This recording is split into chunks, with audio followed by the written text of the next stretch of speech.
Hello friend, good afternoon. এই দেখুন আবার চলে এসেছি আজকে দুপুরের লাঞ্চ নিয়ে। দেখুন এটা কী বলুন তো, এইটা হচ্ছে পেঁপের ডাল। আমার দাদা বলেছে রোজ আমার ছেলেকে পেঁপে খাওয়াতে। পেঁপের ডাল করেছি, এই যে পাঁপড় করেছি, আর এইটা হচ্ছে এই যে রাইস, আর একটা আছে চাটনি। এইটা হচ্ছে এই যে চিংড়ি মাছ ভাপা করেছি আজকে। এই যে চিংড়ি মাছটা ভাপা করেছি দেখুন।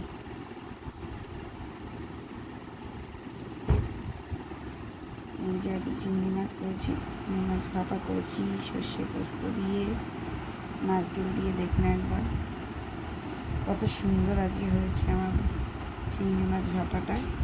এত সুন্দর স্মেল আসছে না, কি বলবো, খোলার সাথে সাথে এত সুন্দর স্মেল আসছে। এই তো ছিল আজ আমার দুপুরের লাঞ্চ। তো যদি ভিডিওটা ভালো লাগে লাইক অ্যান্ড শেয়ার করে আমার পাশে থাকবেন। অন্য ভিডিও দেখাবে। টাটা ফ্রেন্ডরা।